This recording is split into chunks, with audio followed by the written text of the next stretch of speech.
بسم اللہ والحمد للہ والصلاة والسلام علی رسول اللہ۔ محترم ناظرین، میں ہوں آپ کا میزبان قاری ادریس احمد اور آپ دیکھ رہے ہیں میزان ڈیجیٹل اسٹوڈیو۔ آج ہمارا یہ پوڈ کاسٹنگ پروگرام جو ہے ہمارے بڑے ہی محترم اور اتنی بڑی شخصیت ہے کہ اللہ تعالیٰ نے ان کو چھوٹی عمر میں ہی بہت زیادہ عزتوں سے نواز دیا تھا، کیونکہ انہوں نے جن لوگوں کو پڑھایا بہت کم عمری میں ہی وہ طلبہ پڑھ لکھ کر درس نظامی کر کے علوم دینی حاصل کر کے پاکستان کے طول و عرض نہیں بلکہ دنیا کے طول و عرض میں پھیل گئے، اور وہاں جا کر وہ الحمدللہ تبلیغ دین کا کام، سنتوں کی اشاعت کا کام، اسلام کی سربلندی کا کام الحمدللہ کر رہے ہیں دنیا بھر میں جا کر، اور بہت سارے ان کے شاگرد جو ہیں وہ بھی بہت معروف ہیں۔ انشاءاللہ جب ہم ان سے بات کریں گے تو ان کا بھی ذکر کریں گے کہ جو دنیا کے طول و عرض میں جا کر الحمدللہ تبلیغ اسلام اور سنتوں کی اشاعت کا کام کر رہے ہیں اور اہل سنت کی ترویج کے لیے اپنا کردار ادا کر رہے ہیں۔ حدیث پاک میں آتا ہے کہ علم کی مجلس میں حاضر ہونا یہ 1000 مریضوں کی عیادت، 1000 نماز جنازہ میں شرکت، 1000 نوافل ادا کرنے سے بھی بہتر ہے۔ جب صحابہ نے عرض کیا حضور اتنی زیادہ فضیلت ہے، کیا یہ قرآن پڑھنے سے بھی افضل ہے؟ تو ارشاد فرمایا کہ جب تک تم علم نہیں حاصل کرو گے تو قرآن کو اس سے کیسے استفادہ کر سکو گے؟ تو یقیناً علم دین حاصل کرنے کے علماء کے پاس جانا پڑتا ہے، اور یہ وہ علماء ہی ہیں جن کے بارے میں فرمایا کہ قل هل يستوي الذين يعلمون والذين لا يعلمون، تم ان لوگوں سے پوچھو جو جاننے والے ہیں اگر تم نہیں جانتے تو، اور انما يخشى الله من عباده العلماء، کہ اللہ سے ڈرنے والے وہی لوگ ہیں جو اللہ تعالیٰ سے ڈرتے ہیں۔ تو علماء یقیناً وارث انبیاء ہیں۔ الحمدللہ آج ہم جن سے بات کرنے جا رہے ہیں وہ میری مراد حضرت علامہ مولانا مفتی محمد گل رضا عطاری صاحب تشریف فرما ہیں۔ انشاءاللہ ان سے آج ہم بہت سارا استفادہ کریں گے۔ آپ اس پوڈ کاسٹ کو مکمل دیکھیے گا اور ہمارے چینل کو سبسکرائب بھی کر لیجیے گا تاکہ جو نئی ویڈیو آئیں انشاءاللہ ہم علماء و مشائخ کے ساتھ یہ پروگرام کرتے ہیں تو فوراً آپ کے پاس پہنچے اور آپ اس کو دیکھ کر اس سے استفادہ کریں، اور ہو سکے تو آگے شیئر بھی کر دیا کریں، کیونکہ جہاں تک یہ پیغام پہنچنا ہے یہ تو علم دین کو پھیلانے والا ایک کام ہے کہ یقیناً علماء اسلام کی جو زندگی ہے وہ ہمارے لیے باعث نمونہ ہے، باعث اقتداء ہے۔ لہٰذا اس چینل کو زیادہ سے زیادہ آگے پھیلانے کی کوشش کریں تاکہ علماء دین کا یہ پیغام، ان کے ملفوظات، ان کی زندگی کے مختلف واقعات اور گوشے جو ہم آپ کے ساتھ شیئر کریں گے وہ آگے سے آگے پہنچے اور لوگوں کے لیے وہ قابل عمل ہوں۔ اللہ تعالیٰ ہمیں عمل کی توفیق عطا فرمائے۔ ابھی ہمارے ساتھ جو ہے تشریف فرما حضرت علامہ مولانا محمد مفتی محمد گل رضا عطاری صاحب۔ محترم السلام علیکم ورحمۃ اللہ وبرکاتہ۔ وعلیکم السلام ورحمۃ اللہ وبرکاتہ۔ حضور کیسے مزاج ہیں آپ کے؟ اللہ کا بڑا کرم ہے ماشاءاللہ، آپ کے بہت مشکور ہیں، اپنی گوناگو مصروفیات کے باوجود ہمیں وقت عطا فرمایا اور اپنے ملفوظات سے نوازنے کے لیے آپ یہاں تشریف لائے۔ اللہ تعالیٰ آپ کے درجات کو بلند فرمائے۔ بہت شکریہ، اللہ تعالیٰ آپ کو اجر عظیم عطا فرمائے کہ آپ نے مجھے یاد کیا، مدعو کیا، اور ایک عرصے سے آپ کا ہمارا اسی حوالے سے رابطہ بھی ہوتا رہا، لیکن ظاہر ہے کہ کچھ مصروفیت کی بنا پر تاخیر ہوئی۔ یقیناً مجھے آپ کی مصروفیت کا علم ہے، لیکن اللہ تعالیٰ آپ کو اس کی جزا عطا فرمائے۔ آمین آمین۔ حضور والا، ہم سب سے پہلے ہم جاننا چاہیں گے، ہمارے ناظرین جاننا چاہتے ہیں کہ آپ کا کس علاقے سے تعلق ہے اور کہاں سے آپ نے تعلیم کا سلسلہ، یعنی فیملی بیک گراؤنڈ کیا ہے، والد صاحب کیا کرتے ہیں، کہاں سے آپ نے یہ سلسلہ شروع کیا سارا؟ بیسیکلی تو میں ڈیرہ اسماعیل خان سے ہوں۔ ڈیرہ اسماعیل خان، ڈیرہ اسماعیل خان کے پی کے کا ضلع ہے، بلکہ ڈویژن ہے جی۔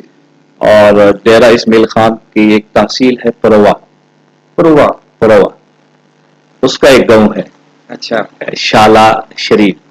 شالہ شریف، جی، وہ میرا یعنی وطن مولد ہے، وہیں میں پیدا ہوا ہوں اور وہی میرا علاقہ ہے اور آج تک اسی سے جڑا ہوا ہوں۔ 1980 میں میں پیدا ہوا اور میری ابتدائی تعلیم بھی وہیں رہی جہاں تک اس سے قبل آپ نے پوچھا میرے فیملی بیک گراؤنڈ کے حوالے سے، تو میرے والد گرامی مائگریٹ ہو کر آئے تھے اسی شالہ شریف میں. ہمارا ایک علاقہ ہے، ہم اس کو دامان بولتے ہیں. نامان اس کے پاس پاس ہی ہے ڈیرہ اسماعیل خان. جی ڈیرہ اسماعیل خان میں ہی ہے. اچھا.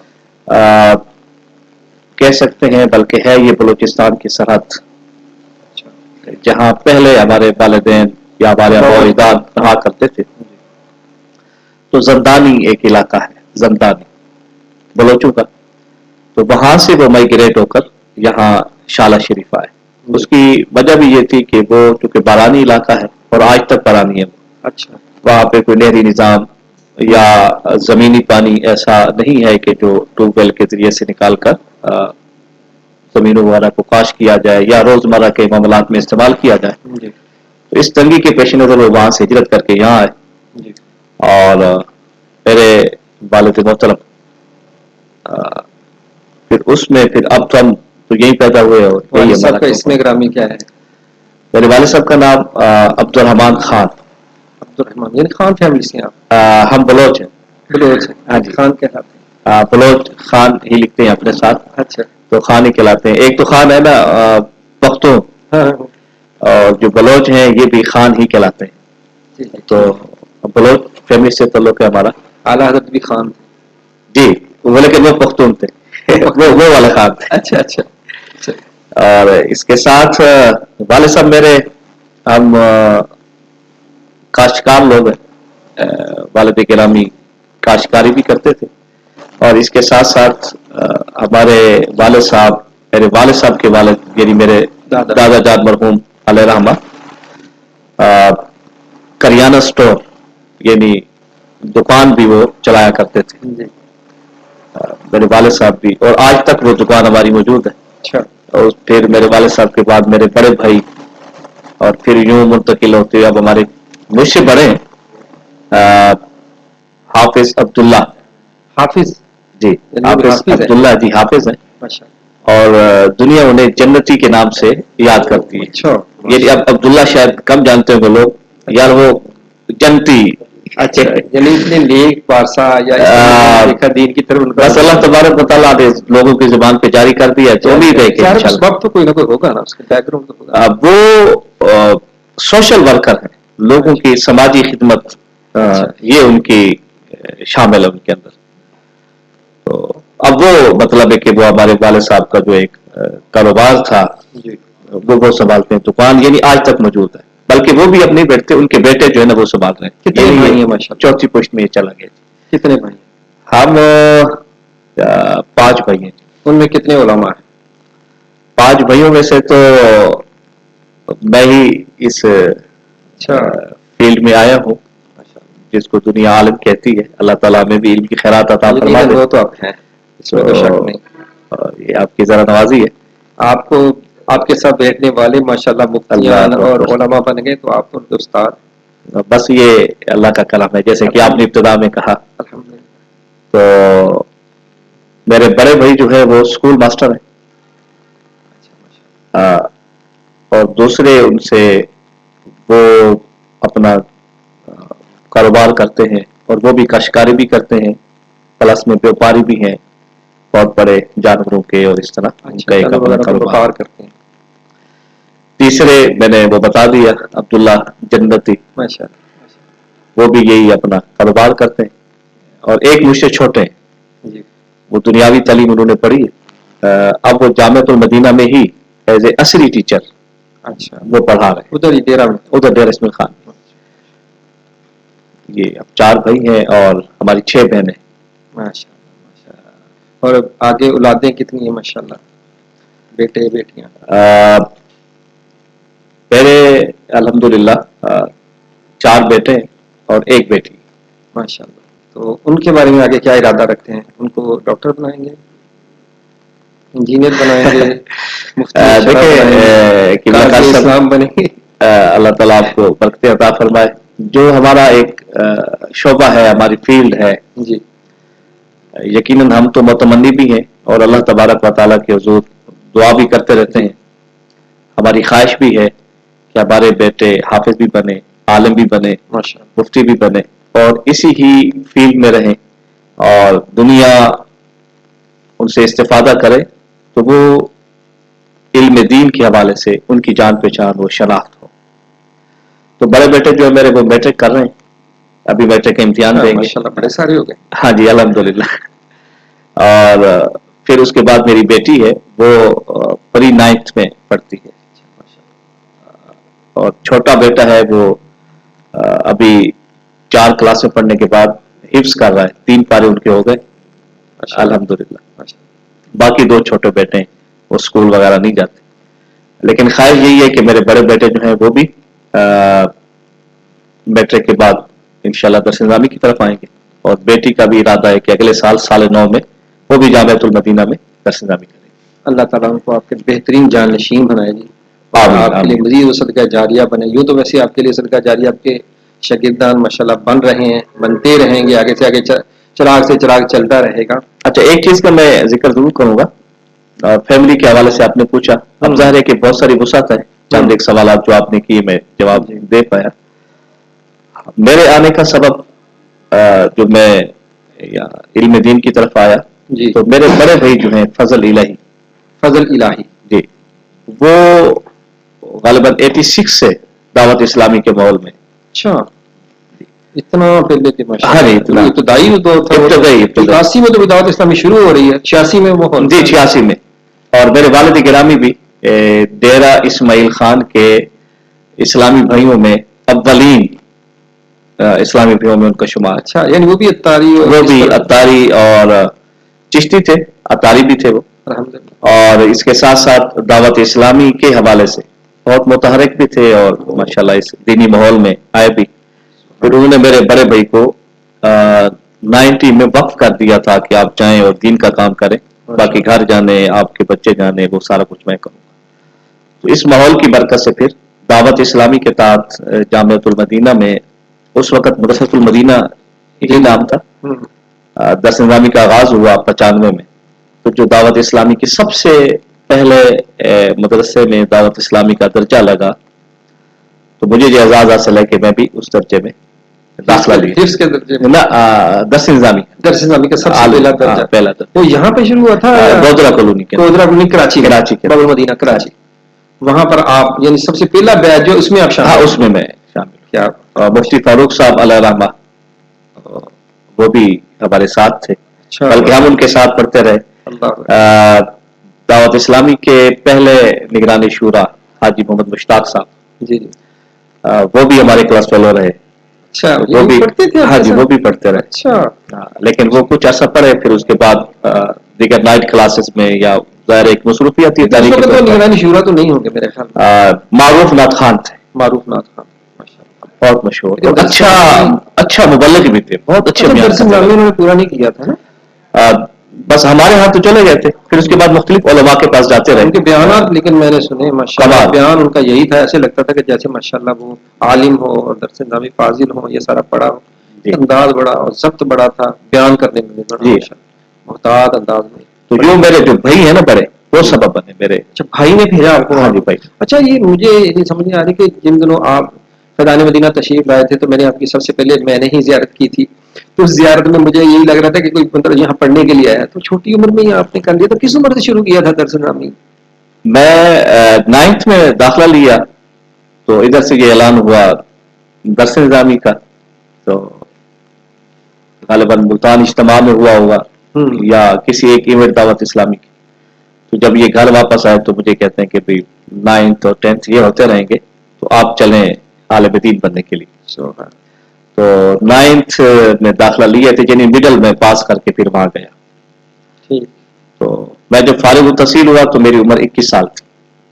اللہ, جب آپ کی زیارت میں نے کی عمر کے مطابق ہی نظر آ رہے تھے, یعنی کہ لگ رہا تھا کہ اتنی زیادہ بھی ایج نہیں, اور ماشاءاللہ درس نظامی بھی 21 سال میں کر لیا تھا. الحمدللہ. بڑی بات. تو یوں پھر ذرا چھوٹی عمر میں چلے گئے, اور اپنے کلاس فیلوز میں سے سب سے عمر کے اعتبار سے, علم اعتبار سے بھی, برحال عمر کے اعتبار سے چھوٹا میں ہی تھا. علمی بڑا مقام ہے آپ کا الحمدللہ. تو درس نظامی گودرا سے آغاز کیا, اور گودرا کے بعد پھر وہ جامعہ کسی اور جگہ ہو گیا تھا؟ میں قاسم آپ کی اس بات کا جواب دینے سے پہلے ناظرین کو یہ بتا دوں ہاں کہ فیصل آباد میں ظاہر ہے جیسے آپ نے کہا کہ آپ سے ملاقات ہوئی، ہمارے قاری شوکت صاحب تشریف فرما ہے، یہ بڑے ہمارے محسنین میں سے ہیں، تو میرا چونکہ ظاہر ہے کہ آپ سمجھتے ہیں کہ عمر کے اعتبار سے بندہ چھوٹا ہو اور علمی قد کاٹ بھی نہ ہو تو وہ سہارا ڈھونڈتا ہے. تو میری تدریس کی کامیابیوں میں سے یا استقامت میں سے ہوں آپ کو بھی بڑا کردار ہے، جو آپ لوگوں نے میرے ساتھ تعاون کیا ہر اعتبار سے. اور میں سمجھتا ہوں کہ میں آپ ہوں نہ ہوں یہ تو پوری دنیا دیکھے گی، میں اس کا اظہار کرتا رہتا ہوں اور مجھے اس پہ فخر ہے. بس یہ تو آپ کی شفقت ہے کہ آپ ہمیں اپنی نظروں میں رکھتے ہیں. اللہ الحمدللہ. درس نظامی جو آپ نے یعنی اس وقت پڑھا جاتا تھا وہ بھی 8 سال میں تھے نا؟ درس نظامی اصل میں ہم نے 95 میں شروع کیا، 2000 کے اینڈ پہ ہماری فراغت ہوئی. اس کی وجہ یہ ہے کہ ہمارے ہاں چھٹیوں کا ماحول نہیں تھا. نصاب جو اب 8 سال میں پڑھایا جاتا ہے ہم نے اس سے 1 آدھ سال کم میں اس سے بھی زائد پڑھا. یعنی کئی ایک ایسی کتابیں ہیں قبلہ قاری صاحب جی جو آج 8-10 سال میں بھی وہ مکمل نہیں پڑھی جاتی، جو ہم نے بالاستیعاب پڑھی. ناظرین میں سے ظاہر ہے کہ ایک علمی ہمارے دوست ہوں گے تو اس بات سے بخوبی واقف ہے، اور آپ بھی جانتے ہیں کنز الدقائق فقہ کی بڑی معروف کتاب ہے اور بڑی مغلظ اور گاری کتاب ہے. ہم نے بالاستیعاب پڑھی. حضور شریف ہم نے بالاستیعاب پڑھی. ہدایہ کا بہت سارا حصہ ہم نے پڑھا. اسی طرح تفسیر، اصول تفسیر کے اندر بھی کئی ایک ہم نے کتابوں کا پڑھا. تو اس میں ہمارے یہاں چونکہ چھٹی کا تصور نہیں تھا، آپ اسے اندازہ لگائے کہ سال میں صرف چھٹی ہوتی تھی 27 رمضان سے لے کر 6 شوال تک، بس یہ چھٹی ہے ہماری، اس کے علاوہ کوئی چھٹی نہیں. ماشاء اللہ. تو اس لیے عرصہ تو بظاہر کم تھا لیکن وقت ہم نے تعلیم کو زیادہ تھی. جب والدین نے جب آپ کو اسکول پڑھا رہے تھے تو اس وقت ان کی خواہش آپ کو ڈاکٹر، انجینئر یا کسی اور شعبے میں لے کے جانے کی تھی، یا انہوں نے کس نیت سے؟ ہوتا نا عام طور پہ جو بچہ اسکول جاتا تو ماں کی تو یہ میرا لال جو ہے وہ ڈاکٹر بنے گا، انجینئر بنے گا، یا مثال کو بہت بڑا افسر بنے گا، اس طرح کی خواہش، یا دین کی طرف ہی شروع سے؟ ماشاء اللہ. مجھے لگتا ہے کہ صاحب کہ یہ خواہش میرے والد صاحب کی میرے بڑے بھائیوں کی طرف رہی ہوگی، جی کیونکہ میرے بڑے بھائی ماشاءاللہ زراعت میں اور کافی سارا انہوں نے پڑھا ہوا ہے، باقی بھائیوں نے بھی دنیاوی اعتبار سے. جی جی میں جب سن شعور کو پہنچا تو اس وقت ہمارا ایک پورا مذہبی ماحول تھا. اس وقت میرے والد صاحب کی بھی یہ خواہش تھی کہ یہ ایک حافظ قرآن بنے، عالم دین بنے، یعنی اسی طرح بھی بنانے کا ان کا ذہن تھا. میرا یہ ایک مقدر، میرا نصیب کہ اس وقت تک ہمارا جو ماحول تھا وہ یہ بن چکا. اور ویسے تو ہم بلوچ ہیں، ہمارے بلوچوں کے ہاں یہ علماء کی طرف، علم دین کی طرف آنا بہت کم رہا ہے سلسلہ. میں ایک لطیفہ بھی ہے، اور یہ فیصل آباد جو میں پڑھاتا تھا جی تو میں ایسے پبلک ٹرانسپورٹ پہ ظاہر جانا ہوتا تھا، میں بیٹھا تو ایک بزرگ بھی میرے ساتھ بیٹھ گئے. جی کافی دیر سفر کرنے کے بعد مجھ سے پوچھتے ہیں نام، میں نے نام بتایا، میں نے بھی ان کا نام پوچھا. پھر انہوں نے سفر کا جو مقصد تھا یا پوچھا، میں نے کہا جی میں پڑھاتا ہوں فیصل آباد میں. کہتے کیا پڑھاتے ہیں؟ میں نے کہا جی میں عالم دین ہوں اور درس نظامی پڑھاتا ہوں. جی تو مجھے انہوں نے کہا آپ ذات کیا ہے، آپ کی قوم کیا ہے؟ میں نے کہا جی بلوچ. اچھا. تو یقین کریں کہ وہ جیسے سیٹ پہ مڑ کے یوں دیکھا میری طرف. مجھے کہتے یا آپ بلوچ نہیں ہے یا آپ عالم نہیں ہے. میں کہ یار میں عالم تو ہوں یا نہیں، بلوچ تو میں ہوں. تو ہمارے ہاں یہ رجحان کم رہا، لیکن الحمدللہ ایک میں سمجھتا ہوں اچھے ماحول کی برکت ہے کہ میرے والد صاحب نے مجھے کبھی اس طرف نہیں کہا کہ آپ یہ بنے، بلکہ ترغیب بھی دلائی اور حوصلہ دیا کہ آپ ایک عالم دین بنے. جب آپ نے تعلیم حاصل کی تو ظاہر بہت سارے اساتذہ جو ان کے سامنے بندہ ضرور تلمذ حاصل کرتا ہے تو ہر ایک کا اپنا اپنا اسٹیٹس ہوتا ہے، لیکن کچھ اساتذہ اتنے وہ دل کے قریب ہو جاتے ہیں کہ بندے کو بہت پسند آتے ہیں. آپ کی پسندیدہ شخصیت جو دور طالب علمی میں تھے ایز اے استاد، وہ کون تھے؟ قبلہ قاسم سوال تو ظاہر ہے مشکل ہے، کیونکہ ہر استاد ہی بندے کا محسن ہے، اور ہمیں انہوں نے ہی علمی اعتبار سے جو بھی ہے انہی کی مرہون منت ہے. ہمارے جتنے بھی استاد تھے وہ انتہائی شفیق، قابل اور منجی ہوئے استاد، یعنی ایک عرصہ تدریس کرنے کے بعد وہ یہاں جامعۃ المدینہ میں پڑھانے کے لیے تشریف لائے. تو ظاہر ہے کہ الاول فالاول، جب بندہ جاتا ہے اور وہاں جا کر ملتے ہیں اور جو پہلے استاد ہوتے ہیں ان سے ایک علیحدہ ایک محبت ہوتی ہے. اچھا پھر وہ استاد بھی ایسے کہ انتہائی شفیق بھی ہوں جی اور انتہائی لائق ذہین فطین بھی ہوں، اور پھر ان کے پڑھانے کا انداز بھی ایک نرالا ہو، جو ایک مروجہ جو ایک انداز تدریس تھا جی جی درس نظامی کا اس سے ہٹ کر، جی تو وہ پھر زیادہ بندے کو پسند آتے. وہ استاد محترم اب اگرچہ ہمارے اس ماحول میں نہ رہے، اپنا علیحدہ ان کا ایک سیٹ اپ ہے. جی تو وہ ہمارے استاد جن کو دنیا مفتی ابو بکر صاحب، اچھا عزیز احمد صدیق صاحب جو شاذلی جی اب شاذلی سلسلے میں یعنی وہ ہیں، اپنا کام کر رہے ہیں. تو وہ ہمارے استاد ہیں اور وہ ہمارے دل کے قریب تھے اور ہے ایز اے استاد. جی ایز اے استاد. ہاں ٹھیک ہے کہ ظاہر اختلاف تو کئی باتوں میں ہو جاتا ہے، ہمیں ہوا ہمارے مرشد گرامی کی بلامگیری اہل سنت ہے ہم کے ساتھ ان سے انہوں نے کیا نسبت تھا امیر سنت نے، تو ان سے کوئی وہ جی انہی سے نسبت ہے ہماری.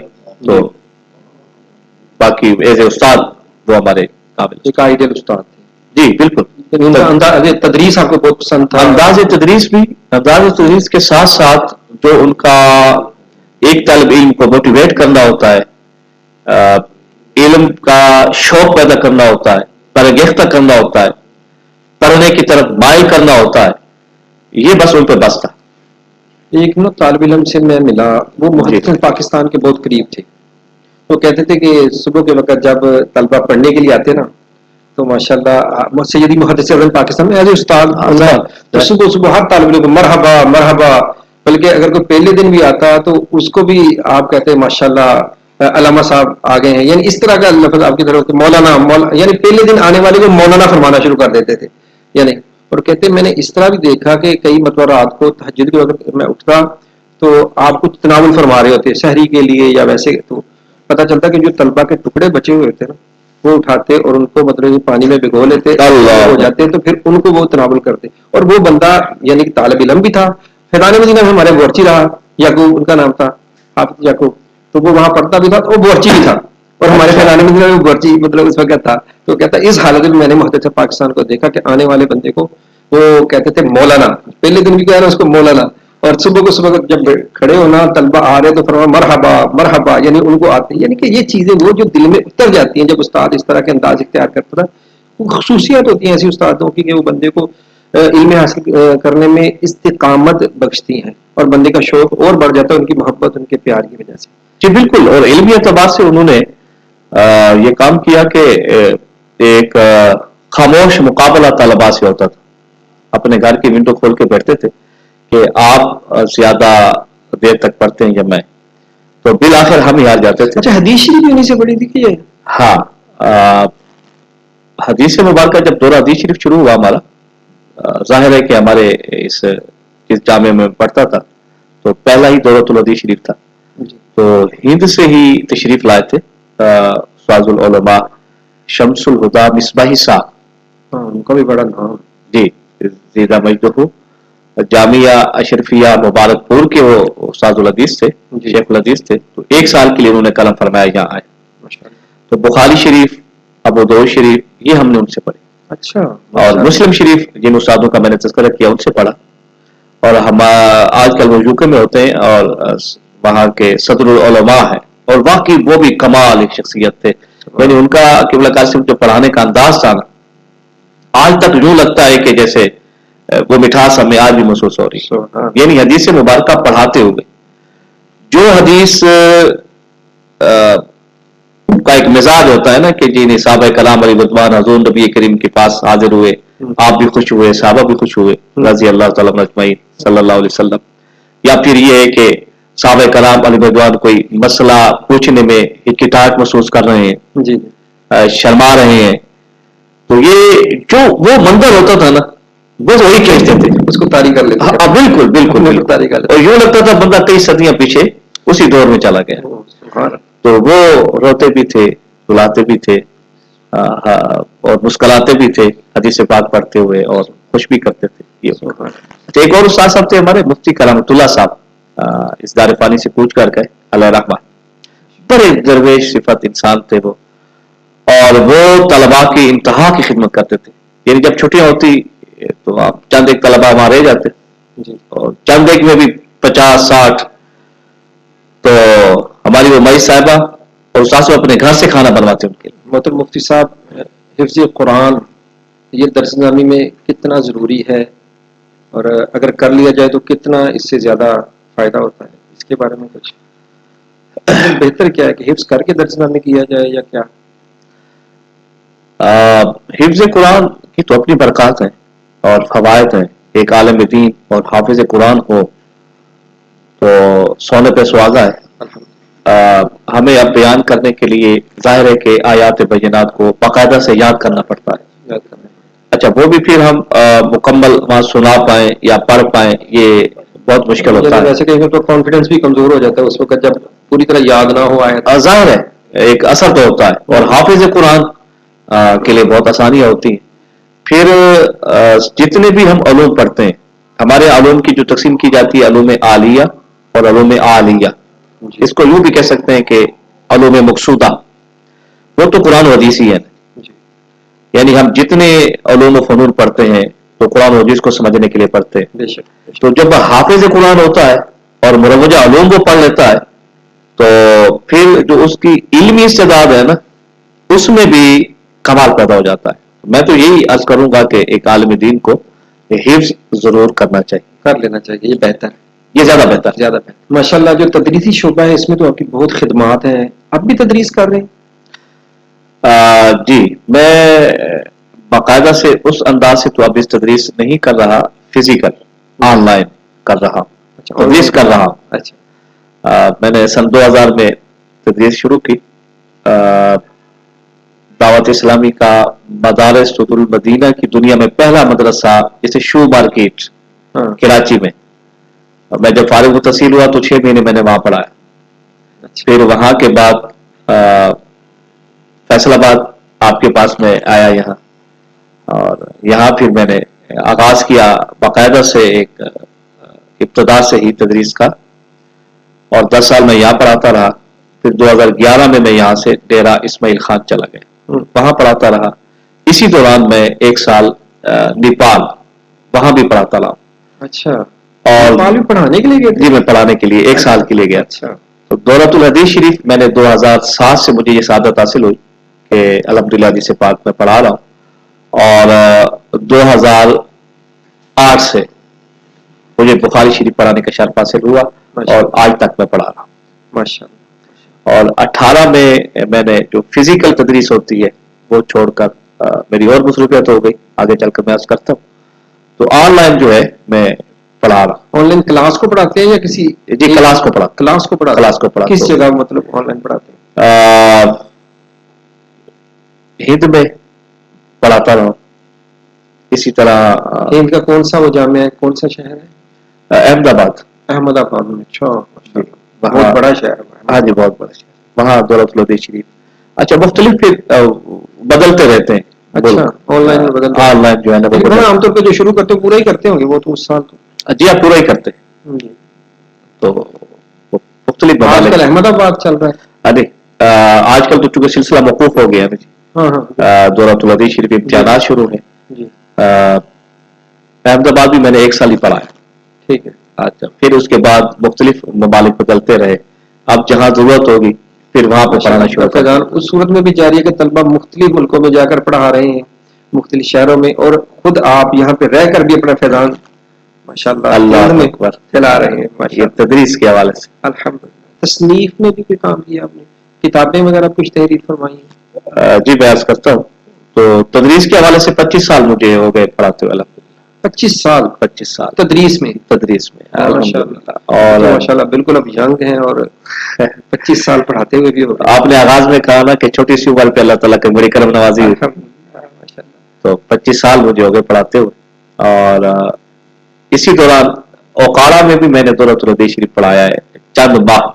وہاں جا کر وہاں جا کر فزیکلی پڑھایا. تو باقی ڈی آر اسمیل خان میں بھی دولت الحدیث شریف پڑھاتا رہا ہوں. جہاں تک ہے تصنیف کی بات، تو قلم تو میں نے بہت سارے عنوانات پر اٹھایا. ان میں سے یعنی وہ شائع نہ ہو سکے، طباعت کے مراحل کو نہ جا سکے. ایک بہت بڑا کام ابو داؤد شریف کی شرح عربی میں کافی سارا کام اس پہ ہو چکا ہے. انشاءاللہ وہ طباعت کے مراحل میں آ جائے گی. اچھا، یعنی ماشاءاللہ اس پہ کام جاری ہے. جی جاری ہے اس پہ کام الحمدللہ. اور اس سے جو چھپ چکی کتاب میری، اور میں سمجھتا ہوں کہ ایک یونیک کام ہے، اور اس عنوان پر بہت کم لکھا گیا، بالخصوص ہمارے ہاں، تقابل ادیان پر، میزان الادیان بالاسلام. یہ کتاب جو ہے نا، مختلف ہم نے ادیان کو لیا اور دین اسلام کے ساتھ ان کا تقابل کیا، اور پھر جو دین اسلام کی وجوہ ترجیح ہیں، خوبیاں ہیں، ان کو ہم نے ذکر کیا. اور پھر آخر میں ایک جائزہ بھی لکھا کہ جی اب ان میں کیا ہے، دونوں کے مابین فرق، یا جو ہمارا مقابل میں مذہب ہے اس میں کیا کیا کمزوریاں. تو تقابل ادیان پر کام کیا ہے، اور اسی پر ہی آگے انشاءاللہ کام کرنے کا ارادہ ہے. کئی ایک مختلف مذاہب کو لے کر ایک اور کام ہم نے شروع کیا ابھی تقابل ادیان میں، جسے کہتے ہیں نیچرلی مذاہب، یا ماڈرن جو آج کل مذاہب ہیں، جو نئے نئے مذاہب پیدا ہو رہے ہیں، جی ان پر ہمارا کام شروع ہے. انشاءاللہ یہ کتاب بھی بہت جلد آ جائے گی انشاءاللہ.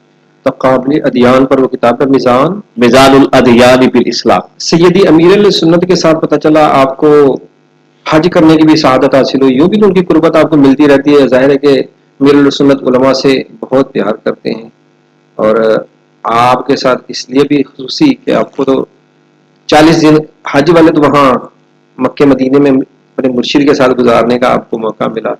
تو کیا کچھ وہاں دیکھا آپ نے امیر السنت کے ساتھ، کیا کیا مزے لیے؟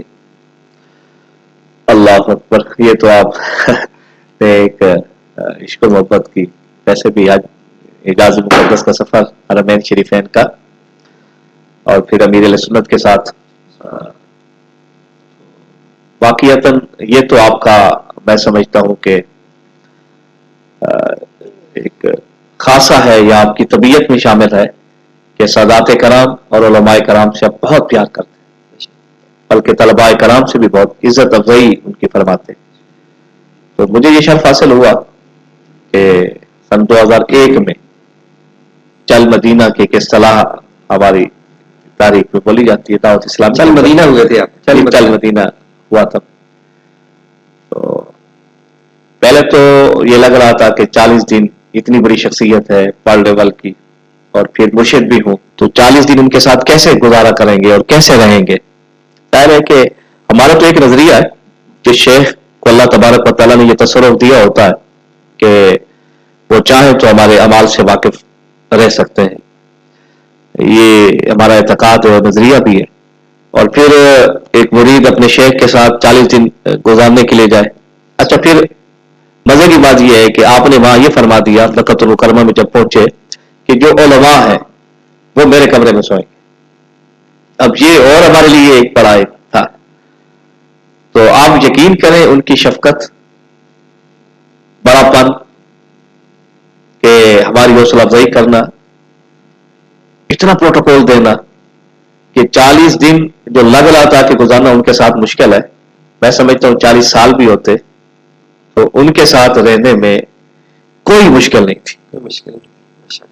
تو ہر اعتبار سے انہوں نے ہماری مطلب ہے کہ معاونت فرمائی، دیکھ بھال کی، اور عزت افزائی فرمائی. آپ انتہائی شفیق آدمی ہیں، اور علماء سے انتہا کا پیار ہے. اور وہاں پہ جب مکۃ المکرمہ میں تھے یا مدینہ المنورہ میں، تو دنیا جہاں کے جو علماء کرام آئے ہوتے آج تک، مختلف اوقات میں ان علماء کی مختلف ممالک کی اپنی دعوت بھی فرماتے رہے، بلاتے بھی رہے، ان سے علمی مذاکرے بھی وہاں ہوتے رہے.